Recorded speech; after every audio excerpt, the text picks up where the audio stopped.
Hello student, welcome to the 16th lecture of coordination compound. My name is Ram Parmar और आज के lecture में हम लोग finally crystal field theory start करेंगे ना। बॉन्डिंग एंड कोऑर्डिनेशन कंपाउंड की अगर बात करें तो हम लोग ने वर्नर्स थ्योरी पढ़ लिया है। सेकंड हम लोगों ने वीबीटी पढ़ लिया, वैलेंस बॉन्ड थ्योरी।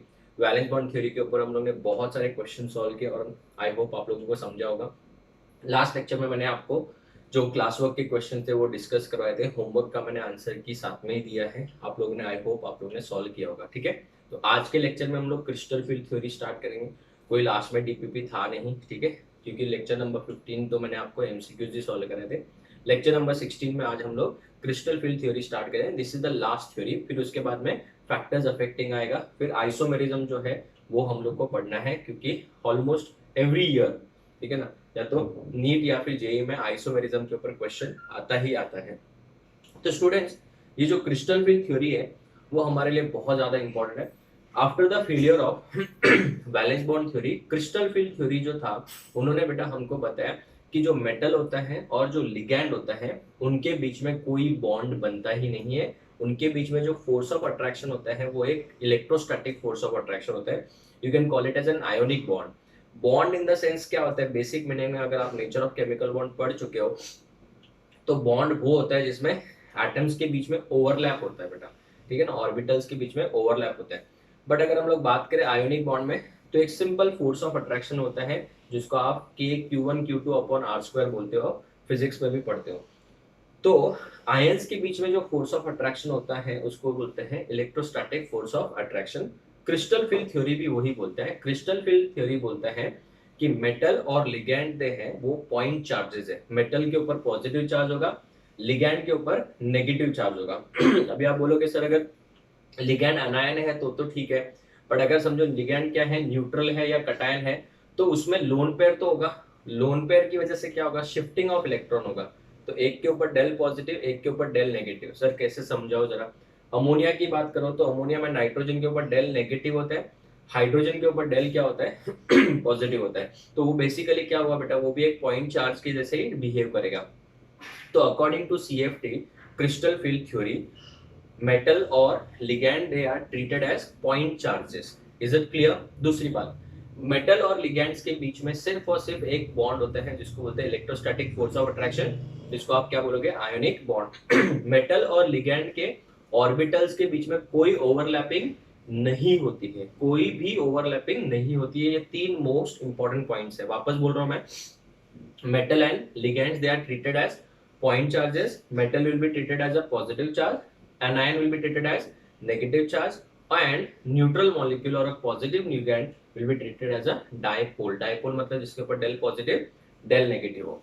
अगर मैं बात करूं इनके बीच में फोर्स ऑफ अट्रैक्शन की, तो वो प्योरली आयोनिक होते हैं, that is electrostatic force of attraction होते हैं।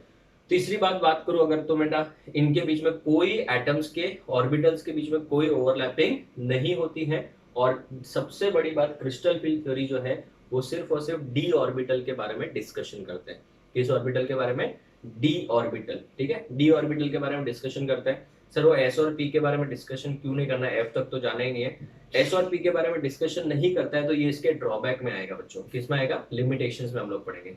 तो सबसे पहले मेन पॉइंट अगर मैं बात करूं, सर इसको क्रिस्टल फील्ड क्यों बोला बेटा, कटायन और अनायन के बीच में जो फोर्स ऑफ अट्रैक्शन होगा वो किस स्टेट में होगा, सॉलिड स्टेट में हो सकता है, तो क्रिस्टल फॉर्म में होगा तभी होगा, इसके लिए बेटा इसको क्रिस्टल फील्ड थ्योरी बोला जाता है। ठीक है, तो सबसे पहले मैं यहाँ पे मेन पॉइंट्स लिख देता हूँ।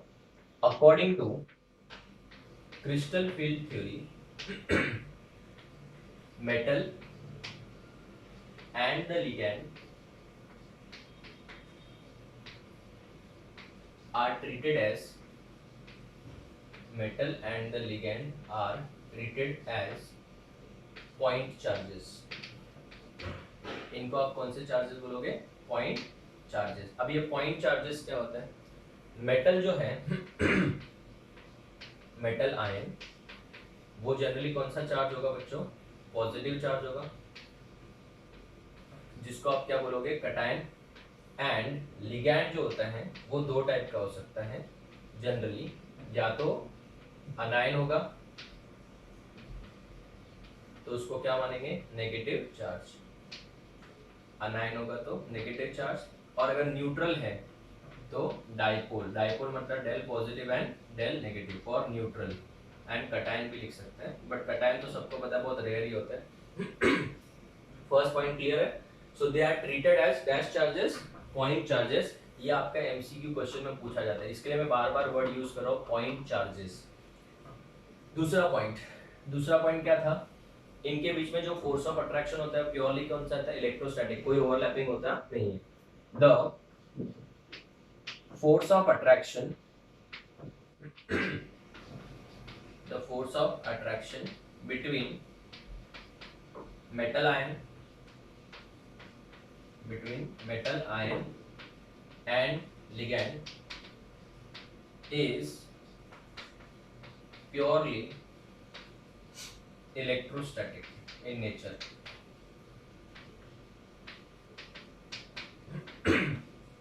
मतलब dash bond ionic in nature, ठीक है ना। कटायन एंड अनायन, जैसे Na+NCl- के बीच में होता है वैसा।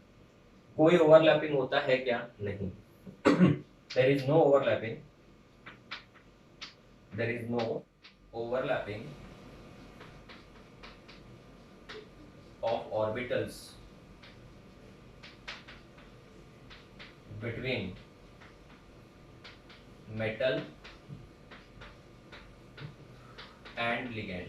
मेटल और लिगैंड के बीच में ऑर्बिटल्स का कोई ओवरलैपिंग होता नहीं है, जैसे sp3 sp2 ऐसा कोई भी ओवरलैपिंग नहीं होता है।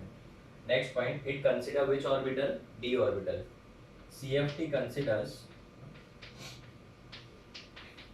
डी ऑर्बिटल इसका मेटल का ऑफ सेंट्रल मेटल एटम, ठीक है ना। सबसे इंपॉर्टेंट चीज बेटा, ये तो मैंने बता दिया बराबर है। अभी जो मैं यहाँ पे पॉइंट सिखाने वाला हूँ यहाँ पे बेटा मैं आपको डी ऑर्बिटल्स के बारे में इंफॉर्मेशन दूंगा, ठीक है। एक्चुअल में मुझे ये नहीं पता कि आपको ये वाला कंसेप्ट पता है कि नहीं है। यहाँ पे एक्चुअल में देखने जाए तो इसकी जरूरत नहीं है क्रिस्टल फील्ड थ्योरी में, बट डी ऑर्बिटल एक्चुअली आपको स्ट्रक्चर ऑफ एटम में डिटेल में सिखाया जाता है। बट मैं यहाँ पे वापस समझा रहा हूँ, क्यों, क्योंकि मुझे एक बार पिक्चर आपके सामने अच्छे से क्लियर करनी है ताकि आपको आगे के टॉपिक्स में डाउट ना आए, ठीक है। तो ये वाला पार्ट अगर आपको आता है तो वेल एंड गुड, नहीं आता है तो एक बार समझ के ले लीजिए। मैं आपको बोल रहा हूँ बहुत ज्यादा हेल्प हो गए आपको। डी ऑर्बिटल जो होते हैं वो दो टाइप के होते हैं। एक होते हैं एक्सियल डी ऑर्बिटल, अच्छे से सुनो, नीट 2018 का क्वेश्चन भी है ये, एक्सियल डी ऑर्बिटल्स। एंड दूसरा होता है non axial d orbitals, non axial d orbitals. So d orbitals are of two types, axial d orbitals and non-axial d orbitals। सबको पता चला। d सबशेल में कितने ऑर्बिटल्स होते हैं, 5 होते हैं, ठीक है ना। कौन कौन से होते हैं बताओ, dxy, dyz, dxz, dx square minus y square and last होता है dz square, ठीक है ना। ये सबको पता ही होगा, 5 है बेटा, ठीक है। अभी सबसे पहले हम लोग बात करेंगे नॉन एक्सियल डी ऑर्बिटल्स के बारे में। नॉन एक्सियल डी ऑर्बिटल्स, नाम से पता चलता है जो डी ऑर्बिटल्स एक्सिस पे नहीं होंगे, ऐसे डी ऑर्बिटल्स को क्या बोलेंगे, non axial d orbitals. Non axial d orbitals में electron density is in between the axis, in between the axis, ठीक है ना। और ये जो होते हैं वो 3 होते हैं बेटा, कितने होते हैं, 3।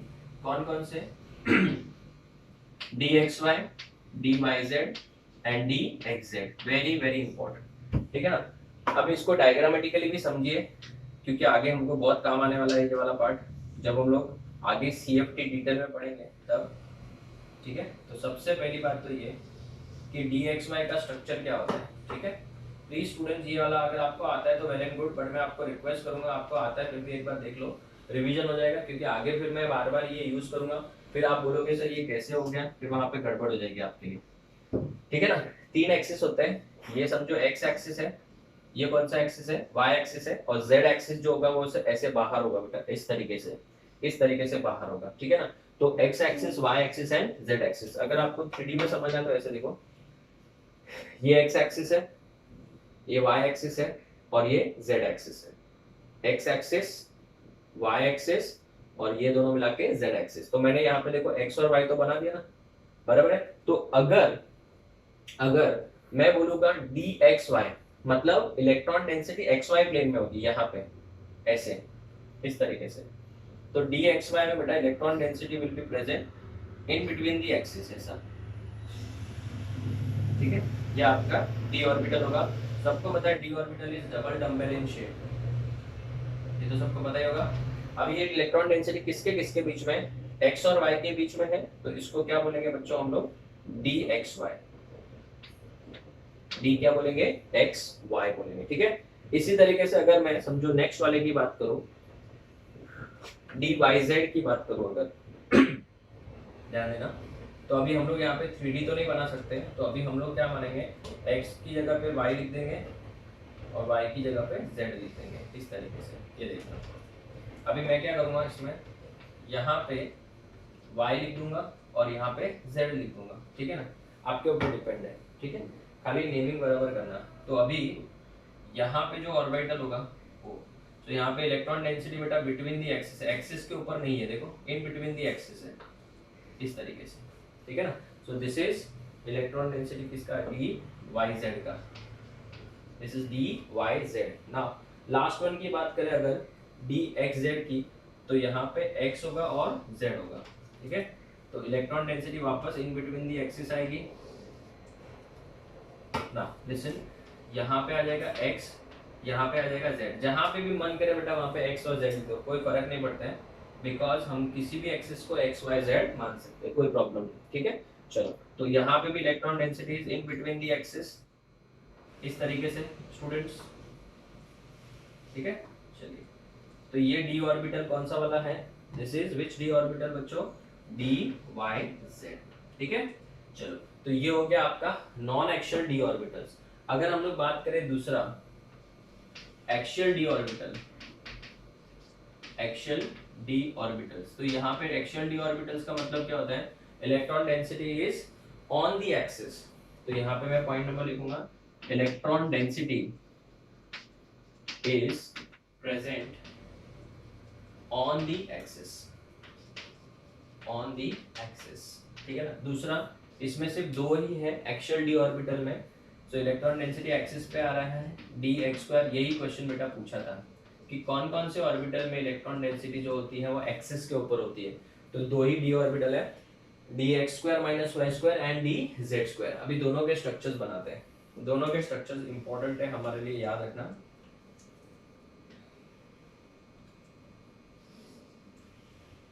बराबर है। तो चलो, अगर मैं बात करूँ ये एक्स एक्सिस और ये वाई एक्सिस है, तो अगर मैं बोलूँ d x square minus y square बेटा, तो ये आपने पढ़ा होगा स्ट्रक्चर ऑफ एटम में भी, x square minus y square में इलेक्ट्रॉन डेंसिटी ऐसे हो जाएगी, एक्स एक्सिस पे भी है इस तरीके से, और यहाँ पे आ जाएगा आपका वाई एक्सिस इस तरीके से, ठीक है। घाई नहीं कर रहे अपन, आराम से स्लोली पढ़ रहे।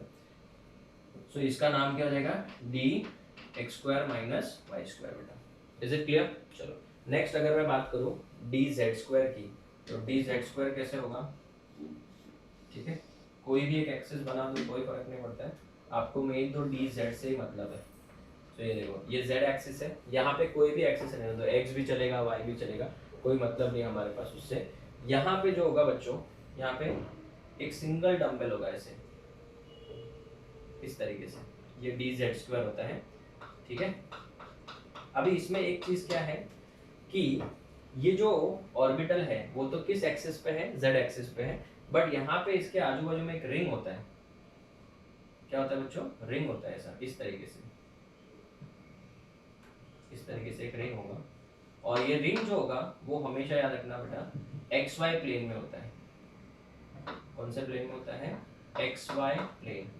रिंग जो होगा बेटा वो किस प्लेन में होगा, एक्स वाई प्लेन में होगा। सो इलेक्ट्रॉन डेंसिटी कौन कौन से एक्सिस पे है, जेड एक्सिस पे तो है ही है, उसके अलावा जो एक्स वाई प्लेन है वहां पे क्या होगा बच्चों, रिंग होगा। सर कैसे, समझाओ जरा। ये एक्स एक्सिस है, ये वाई एक्सिस, ये वाई एक्सिस समझ लो, और ये जेड एक्सिस है, ये जेड है अभी। तो इलेक्ट्रॉन डेंसिटी ऐसे तो है ही है जेड एक्सिस पे, और ये जो है ऐसे ऐसे बेटा रिंग है, तो रिंग जो है वो कौन से प्लेन में है, एक्स वाई प्लेन में, ठीक है ना। तो ये नीट 2018 में क्वेश्चन भी आया था कि पांचों डी ऑर्बिटल में से कौन सा डी ऑर्बिटल जो है उनका इलेक्ट्रॉन डेंसिटी एक्सिस पे लाई करता है। तो बहुत ही सिंपल क्वेश्चन था नीट का, कौन सा था, d x square minus y square and d z square. अभी इसमें एक और इम्पोर्टेंट चीज मैं आपको यहीं पे बताता हूँ, ठीक है, कि ऐसा कौन सा डी ऑर्बिटल है, ऐसा कौन सा डी ऑर्बिटल है जिसमें इलेक्ट्रॉन डेंसिटी हर एक्सिस पे है, हर एक्सिस पे है। तो इसकी बात करें तो ये actually D structure of atom में आता है आपको, फिर भी मैं यहाँ पे बताता हूँ। यहाँ पे जेड एक्सिस में नहीं है, यहाँ पे एक्स एक्सिस पे नहीं है, यहाँ पे जेड एक्सिस पे नहीं है, यहाँ पे जेड एक्सिस पे तो है, और एक्स वाई प्लेन में भी इलेक्ट्रॉन डेंसिटी है। तो इसका मतलब कौन सा हुआ, डी जेड स्क्वायर एक ऐसा ऑर्बिटल है जिसमें electron density is present on each and every axis, सब एक्सिस पे ऊपर इलेक्ट्रॉन डेंसिटी है। तो स्टूडेंट्स ये वाले पार्ट की जरूरत नहीं थी, फिर भी मैंने क्यों सिखाया, बिकॉज इसको मैं आगे बहुत ही ज्यादा यूज करने वाला हूँ, whether it is tetrahedral, octahedral और स्क्वायर प्लेनार, इसको मैं बार बार यूज करूंगा। तो आप अपने माइंड में, बैक ऑफ द माइंड में इसको अच्छे से फिट कर लो, ये डायग्राम्स कैसे है, ठीक है ना। तो वापस से बोल दू अगर ये एक्स एक्सिस और वाई एक्सिस है तो इलेक्ट्रॉन डेंसिटी ऐसे होगा एक्स और वाई के बीच में। अगर वाई और जेड की बात करें, ये वाई है और ये जेड है, तो इलेक्ट्रॉन डेंसिटी ऐसे होगा, ऐसे ऐसे। तो फिर इस जगह पे कुछ नहीं होगा, वो फिर आपकी तरफ ऐसे बाहर आ रहा है। अगर मैं बात करूं एक्स और जेड की बात करूं, तो ये एक्स है और ये जेड है, तो फिर इलेक्ट्रॉन डेंसिटी ऐसे आएगा, ठीक है ना, इस तरीके से इलेक्ट्रॉन डेंसिटी ऐसे आएगा। अगर मैं बात करूं d x square minus y square की, तो ये जेड वाला भूल जाओ, यहाँ पे होगा, यहाँ पे होगा, ऐसे ऊपर और ये नीचे, इस पे कुछ नहीं होगा। अगर मैं डी जेड स्क्वायर की बात करूं तो ऐसे होगा ऊपर नीचे, और एक रिंग होगा ऐसे जो एक्स वाई प्लेन में होगा। तो स्टूडेंट्स आई होप आप लोगों को बहुत अच्छे से समझ में आ गया होगा। एंड प्लीज आप ये याद रखिएगा, जो एक्शियल होंगे वो d x y, d y z and d z square होंगे, एंड नॉन एक्शियल जो है वो बेटा, सॉरी एक्शियल जो है वो d x square minus y square and d z square, and non axial d orbital जो है वो तीन है, d x y, d y z and d x z, ठीक है। तो आई होप आप लोग को ये समझा होगा, नोट्स में फिर भी आप ये लिख के रखिएगा। अभी मैं क्रिस्टल फील्ड थ्योरी का आपको कंसेप्ट समझाऊंगा कि कैसे डी ऑर्बिटल जो है वो दो भागों में डिवाइड होते हैं, जो हम लोगों ने डीएनए ब्लॉक एलिमेंट्स में जस्ट इंट्रोडक्शन पढ़ा था, T2G एंड EG वाला पार्ट, यहाँ पे बहुत ज्यादा डिटेल में अपन समझेंगे, ठीक है। तो आप लोग इसका फोटो लो, फिर मैं आगे बढ़ता हूँ।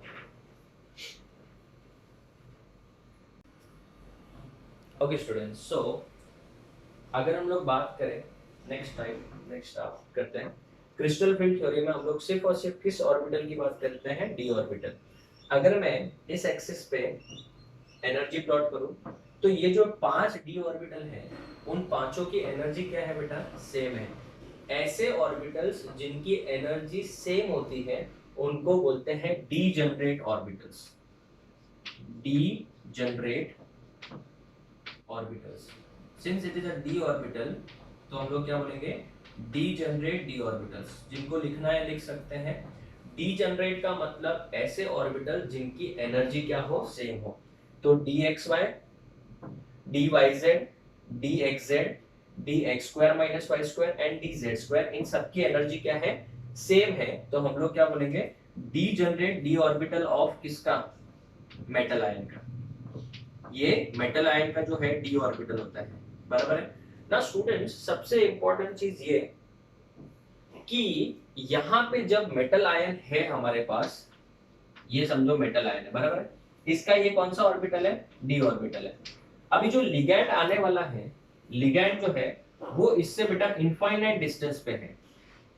किस डिस्टेंस पे है, इनफाइनाइट डिस्टेंस पे है। तो अगर ये इनफाइनाइट डिस्टेंस पे है तो क्या वो इसके डी ऑर्बिटल, आउटरमोस्ट शेल तो डी ऑर्बिटल ही है, क्या वो इसके डी ऑर्बिटल को रिपेल करेगा, नहीं। क्यों नहीं करेगा, क्योंकि डिस्टेंस क्या है बेटा, इनफाइनाइट है। सो ये वाला कब होगा बेटा, when ligand is at infinite distance, बराबर है। जब लिगैंड क्या होगा, इनफाइनाइट डिस्टेंस पे होगा। तो स्टूडेंट्स डेफिनेटली इसके मेटल के डी ऑर्बिटल में कुछ ना कुछ तो इलेक्ट्रॉन्स होंगे, बराबर ना, एक आध कुछ ना कुछ तो होगा, एकदम से नहीं होगा, ऐसा तो हो नहीं सकता बेटा। तो फिर वो जनरली कॉम्प्लेक्स बनाएगा नहीं, तो कुछ ना कुछ तो नंबर ऑफ इलेक्ट्रॉन्स है, बराबर है ना। लिगैंड क्या लेके आ रहा है सर, लिगैंड भी इलेक्ट्रॉन्स ही लेके आ रहा है, बराबर ना। न्यूट्रल भी हो सकता है अगर लोन पेयर है तो, और अगर हम लोग बात करें तो उसके ऊपर नेगेटिव चार्ज भी हो सकता है, तो मैं सिर्फ इलेक्ट्रॉन दिखा रहा हूँ, ठीक है ना। तो जब ये इनफाइनाइट डिस्टेंस पे है तब तो मुझे बता बेटा इनके बीच में क्या होगा, ना तो अट्रैक्शन ना रिपल्शन, तो ये सब डी ऑर्बिटल्स की एनर्जी क्या होगी, सेम होगी सर। हाँ सर, लेकिन जब लिगैंड नजदीक आने लगेगा तो इसके इलेक्ट्रॉन्स और इसके इलेक्ट्रॉन्स के बीच में क्या होने लगेगा बच्चों, रिपल्शन होने लगेगा। इसके इलेक्ट्रॉन्स और लिगैंड के बीच में क्या होगा, रिपल्शन होने लगेगा। लेकिन इनमें से ये जो डी ऑर्बिटल्स है वो दो टाइप के हैं सर। कैसे, सुनो बच्चों, मैंने पहले सिखाया अभी, दो टाइप के हैं, एक्शियल भी है और कौन सा है सर, नॉन एक्शियल। अभी डिपेंड करता है कि लिगैंड जो है, प्लीज ध्यान से सुनना, लिगैंड जो है वो अलोंग द एक्सिस आ रहा है कि नॉट अलोंग द एक्सिस आ रहा है। मतलब अगर अलोंग द एक्सिस आएगा तो जो एक्शियल वाले हैं कौन से बताओ, dxy dyz dxz, इनको बहुत ज्यादा रिपल्शन फील होगा। और अगर वो नॉन एक्शियली आ रहे हैं, मतलब इन बिटवीन द एक्सिस आ रहे हैं, सपोज ये आपका मेटल का डी ऑर्बिटल है, बराबर है, तो समझो जो लिगैंड आ रहा है वो ऐसे आ रहा है, इधर से आ रहा है, तो ये तो अलोंग द एक्सिस आ रहा है, तो ये वाले जो इलेक्ट्रॉन्स होंगे उनको बहुत रिपल्शन फील होगा। और समझो वो अगर इस तरीके से आ रहा है, इन बिटवीन द एक्सिस आ रहा है, इन बिटवीन द एक्सिस यहां से ऐसे, तो बेटा इनको और इसको रिपल्शन क्या होगा, कम फील होगा। तो स्टूडेंट डिपेंड करता है कि वो कहां से आ रहा है, किस साइड से आ रहा है, ठीक है। तो जब तक एकदम करीब नहीं आता है तब तक इसको खुद को भी नहीं पता चलेगा। जैसे कि अगर मैं सिंपल सी बात करूं, ये डी ऑर्बिटल है, लिगैंड पहले बहुत दूर था, अभी लिगैंड इधर है, तो अभी इनमें से किसी को भी नहीं पता कि वो आने के टाइम इधर से आएगा कि इधर से आएगा, बराबर है। तो बेसिकली स्टार्टिंग में जब लिगैंड आएगा तो इन सबको एक same amount of repulsion feel होगा। क्यों, क्योंकि किसी को पता ही नहीं ना कि लिगैंड जो आ रहा है वो एक्चुअली आ रहा है कि नॉन एक्चुअली आ रहा है। तो अगर मैं बात करूं इन दैट केस, तो जब लिगैंड इसको अप्रोच करेगा तो इस डी ऑर्बिटल्स के अंदर रिपल्शन फील होगा, और रिपल्शन की वजह से बेटा इसकी एनर्जी क्या हो जाएगी, बढ़ जाएगी कि कम हो जाएगी, बढ़ जाएगी। तो इस डी जनरेट डी ऑर्बिटल्स, अभी भी पांचों की एनर्जी है तो सेम ही, बट सबकी एनर्जी क्या हो गई बेटा, बढ़ गई, ठीक है। अभी इसको मैं एक स्टोरी के फॉर्म में भी समझाऊंगा, डोंट वरी, अभी फिलहाल इसको ऐसे समझ के लो। ये जो डी ऑर्बिटल है वो बेटा सबकी एनर्जी क्या हो गई, बढ़ गई, बराबर है। तो ये अभी भी कौन से डी ऑर्बिटल ही है, डी जनरेट ही है, बिकॉज सबकी एनर्जी तो सेम ही है ना। अगर बड़ी है तो सबकी भी तो बड़ी है ना, अकेले की तो थोड़ी बड़ी है। तो अभी भी ये कौन सा ऑर्बिटल है, degenerate d orbital of the metal ion ही है, बट लिगैंड का जो फील्ड है वो सब जगह से एक जैसा है बेटा। सो this is again D generate d orbital of metal ion in the symmetrical field of ligand, symmetrical field of ligand, बराबर है।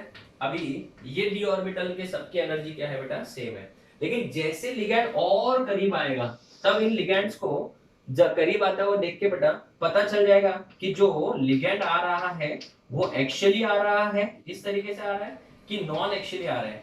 अगर वो एक्चुअली आ रहा है तो इनको बहुत ज्यादा रिपल्शन फील होगा, समझ रहे हो मेरी बात। और अगर वो नॉन एक्चुअली आ रहा है तो इनको बेटा कम रिपल्शन फील होगा, समझ में आ रहा है। अगर मैं बात करूं, उल्टा लिख दिया मैंने, ये नॉन एक्चुअल है और dx² - y² एंड dz² ये एक्चुअल है।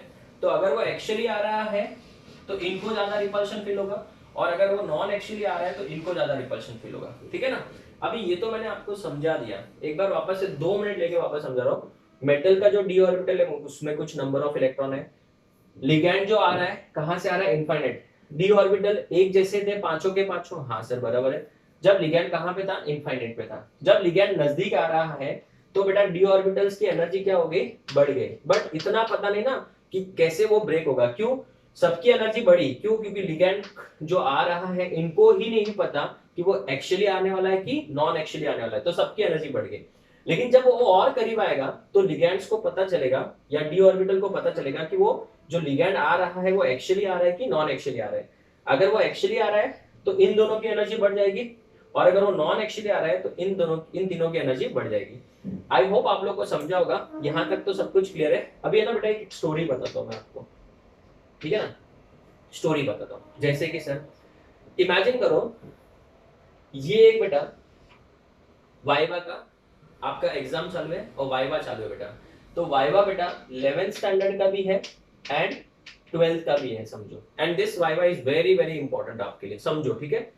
तो 12th वालों का भी और 11th वालों का भी बेटा 10 बजे वाइवा चालू हुआ, ध्यान से सुनना। 10 बजे क्या होना चालू होने वाला है, वाइवा चालू होने वाला है, बराबर है। अभी स्टाफ रूम में आपके टीचर बैठे हैं एक्स, ठीक है।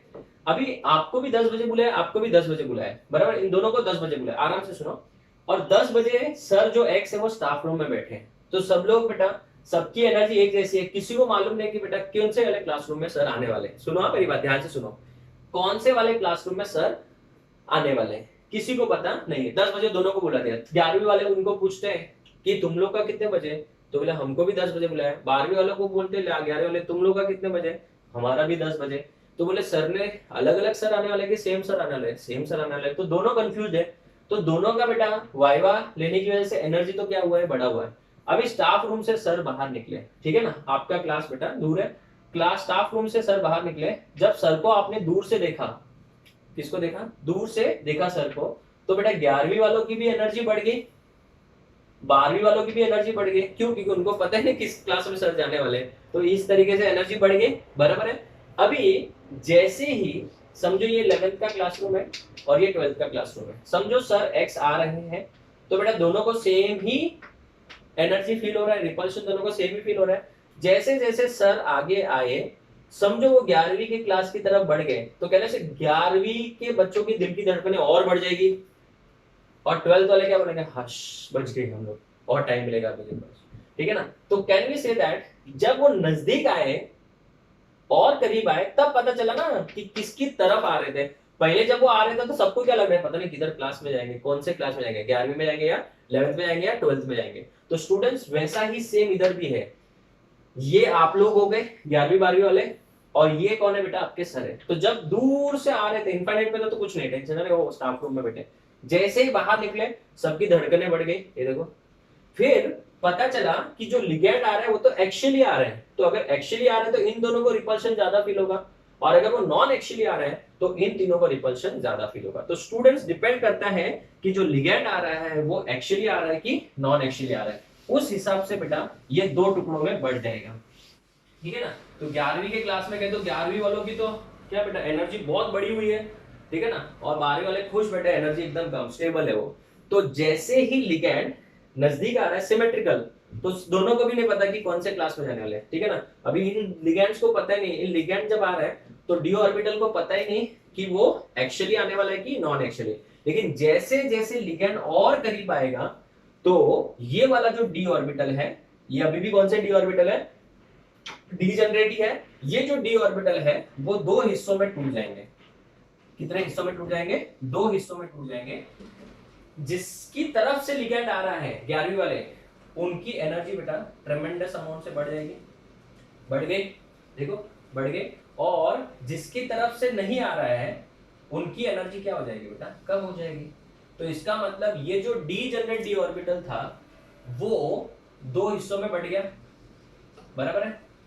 अभी मैं यहाँ पे लिखूंगा नहीं कि कौन सा वाला पार्ट है, क्यों, क्योंकि ऑब्वियसली यहाँ पे मुझे पता नहीं ना कि वो एक्चुअली आ रहा है कि नॉन एक्चुअली आ रहा है, ठीक है। सो यहाँ पे जो ऑर्बिटल्स होंगे और यहाँ पे जो ऑर्बिटल्स होंगे, इसमें से इसकी एनर्जी क्या हो जाएगी, ज्यादा हो जाएगी, और यहाँ पे जो ऑर्बिटल्स है उनकी एनर्जी क्या होगी, कम हो जाएगी। तो यहाँ पे हम लोग कैन वी से इतनी एनर्जी थी, इस एनर्जी से इन ऑर्बिटल्स की एनर्जी बढ़ गई। सपोज ये दो ऊपर है और तीन नीचे है बेटा, ठीक है ना, दो ऊपर है, समझो वो एक्चुअली आ रहा था, एक्चुअली आएगा तो dx² - y² एंड dz² ऊपर चला जाएगा, and dxy dyz and dxz दोनों तीनों किधर आ जाएंगे, नीचे आ जाएंगे। तो कहना है से बेटा इस एनर्जी नॉर्मल थी, नॉर्मल पॉइंट था, 0 पॉइंट ऑफ एनर्जी था, इससे बेटा ये बढ़ गया और ये क्या हो गया, कम हो गया।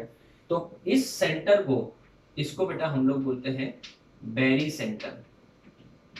कौन सा सेंटर बोलते हैं, बैरी सेंटर। एंड इस एनर्जी डिफरेंस को, इस एनर्जी डिफरेंस को ध्यान से सुना बच्चों, इस स्प्लिटिंग को, स्प्लिटिंग मतलब दो टुकड़ों में बढ़ गया ना, इसको हम लोग बोलते हैं क्रिस्टल फील्ड स्प्लिटिंग। वापस से सुनो, क्रिस्टल फील्ड स्प्लिटिंग ना। इस स्प्लिटिंग को, स्प्लिटिंग मतलब दो हिस्सों में टूटना, इसको हम लोग बोलते हैं क्रिस्टल फील्ड स्प्लिटिंग, बराबर है, जिसको हम लोग शॉर्ट में क्या लिखेंगे, CFS। CFS। तो what is crystal field splitting? D orbital, degenerate D orbital का दो हिस्सों में बंटना, इसी को क्या बोलते हैं बेटा, क्रिस्टल फील्ड स्प्लिटिंग। सो क्रिस्टल फील्ड स्प्लिटिंग का डेफिनेशन क्या है? The process of conversion of degenerate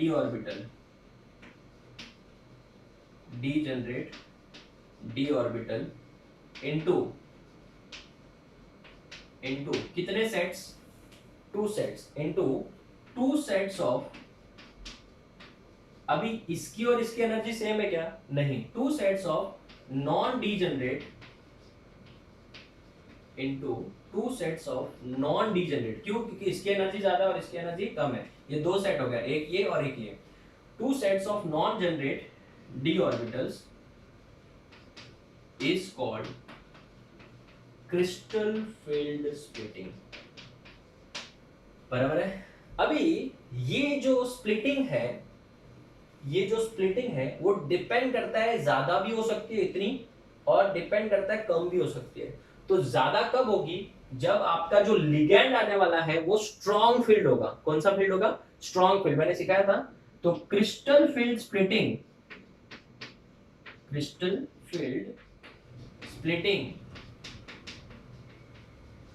ज्यादा कब होगा? In case of strong field ligand, और कम कब होगा? In case of weak field ligand. I hope it is clear.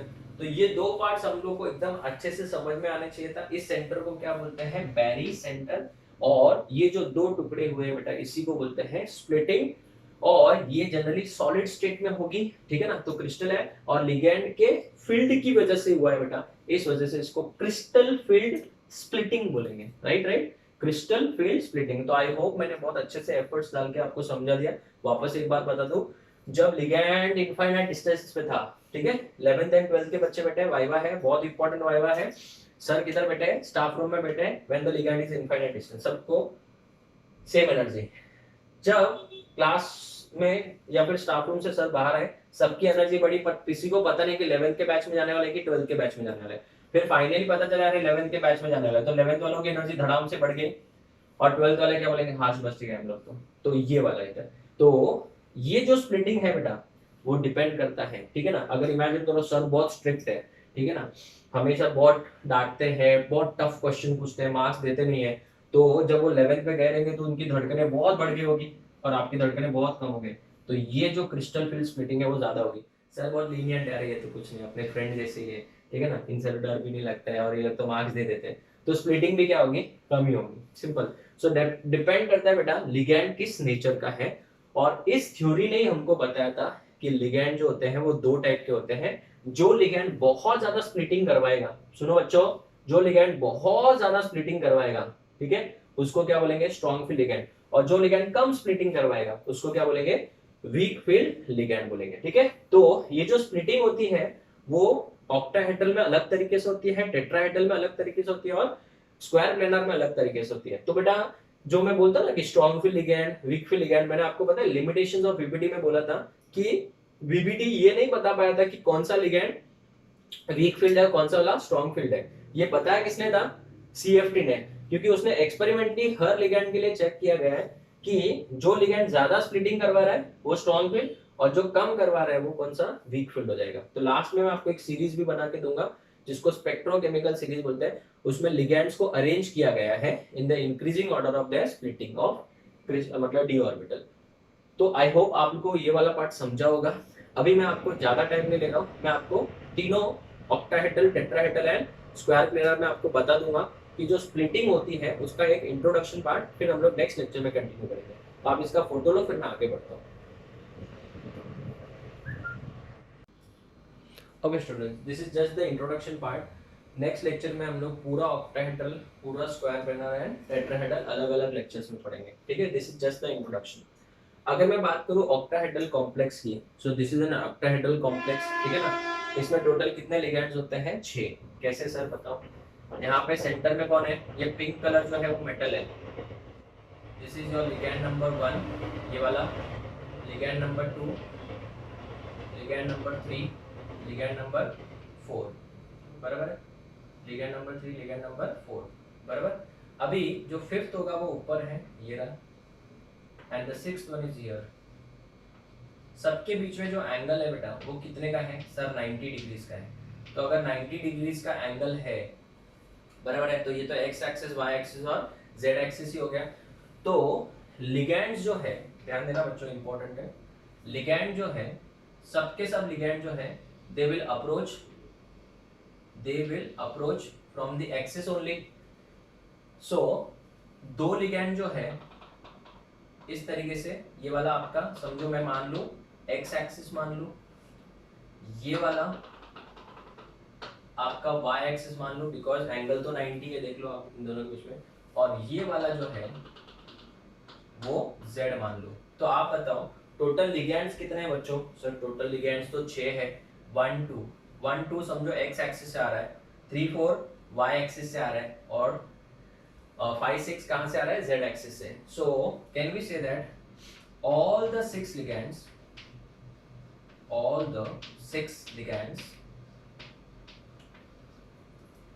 will approach the metal d orbital along the axis, yes or no? Correct. उसमें से अगर मैं बात करूं 2 along x axis, 2 ligands along y axis and 2 ligands along z axis, एकदम simple, बराबर है।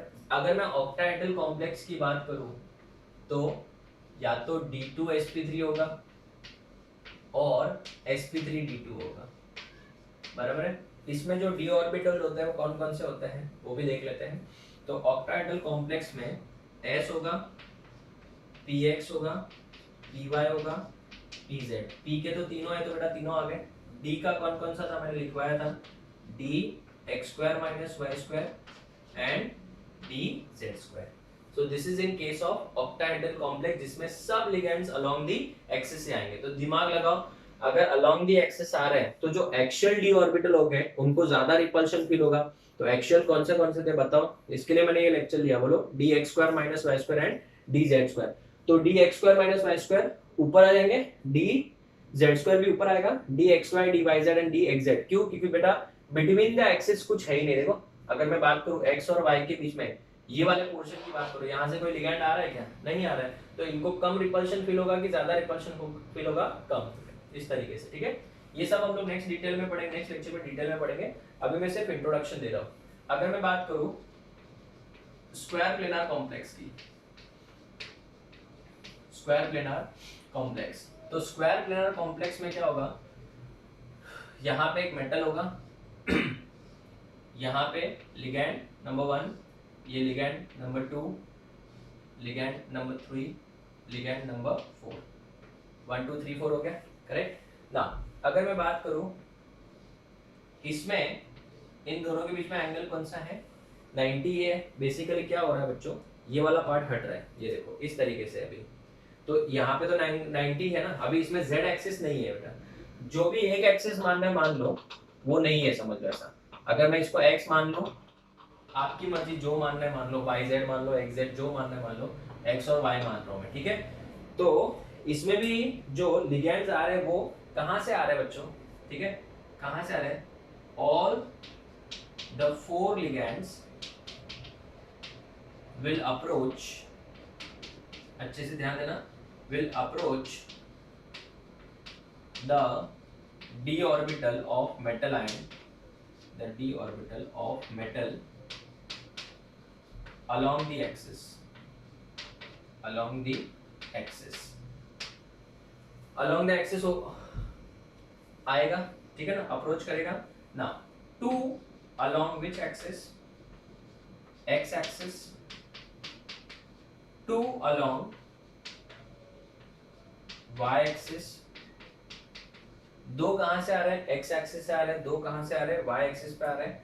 यहां पे मुझे बता बेटा डी ऑर्बिटल कौन सा होगा, सॉरी कौन कौन सा हाइब्रिडेशन में क्या होगा, डी ऑर्बिटल है, एस है, पी 2 है। सो ये एक्स और वाई है, एस का तो कुछ होगा नहीं ऐसे, तो ये कौन सा होना चाहिए, सेम प्लेन वाला होना चाहिए, d x square minus y square, ये मैंने आपको सिखाया था। और हाइब्रिडाइजेशन कौन सा होगा बच्चों, डी एस पी 2। चलो last 2 minutes. In case of tetrahedral complex, in case of tetrahedral complex, tetrahedral complex जो होगा उसमें क्या होगा बेटा, मेटल होगा, लिगैंड 1 होगा, ligand 2।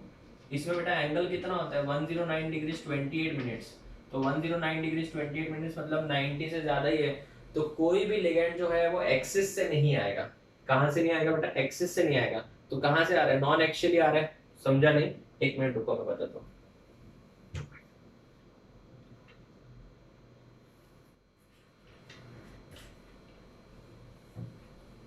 Now look at this structure. This is your tetrahedral structure. देखिए, this is your tetrahedral structure. किसी भी जगह पे 90 का एंगल ही नहीं है बच्चों, तो इसका मतलब कोई भी लिगैंड एक्चुअली आ ही नहीं रहा है। तो इसका मतलब all the four ligands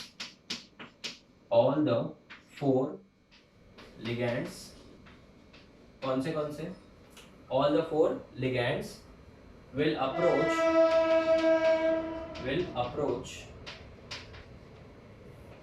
the d orbital of metal ion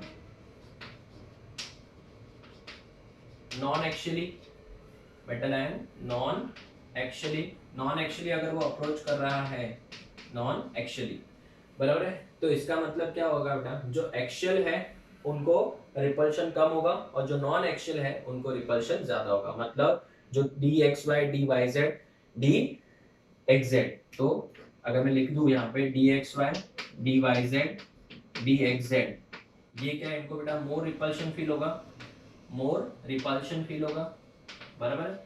and d x square minus y square d z square, इनको बेटा क्या होगा, लेस रिपल्शन फील होगा। ये का ये स्टेटमेंट अगर आप लिखना चाहो यहाँ पे भी लिख सकते हो, इसका उल्टा लिखना पड़ेगा। इस केस में और इस केस में तो सेम ही होगा बिकॉज अलोंग द एक्सिस आ रहा है। तो student this is just the introduction part, यही मैं नेक्स्ट लेक्चर में कंटिन्यू करने वाला हूँ। और नेक्स्ट लेक्चर में मैं सिर्फ और सिर्फ आपको ऑक्टाहेड्रल कॉम्प्लेक्स सिखाऊंगा, सिर्फ ऑक्टाहेड्रल, क्योंकि ऑक्टाहेड्रल बहुत ज्यादा इंपॉर्टेंट है, सबसे ज्यादा क्वेश्चन इसी के ऊपर आते हैं। फिर आपको एक लेक्चर में मैं ये दोनों सिखाऊंगा एक ही साथ में, दोनों बेटा ज्यादा बड़े बड़े नहीं है, छोटे ही है, ये दोनों एक ही लेक्चर में कवर करेंगे। तो नेक्स्ट लेक्चर में हम लोग ऑक्टाहेड्रल कॉम्प्लेक्स ही स्टार्ट करेंगे। सो this is the end of lecture number 16। इस लेक्चर के एंड में भी आपको कोई पीडीएफ नहीं मिल रहा है, क्यों, क्योंकि जब आपका क्रिस्टल फील्ड थ्योरी पूरा खत्म हो जाएगा तभी मैं आपको पीडीएफ दूंगा तो सॉल्व करने की, ठीक है। तो अभी अपन ज्यादा बड़े बड़े वीडियो नहीं बना रहे, छोटे बना रहे, ताकि आप लोग भी अच्छे से देख सको, एक एक चीज को अच्छे से समझ के लेना।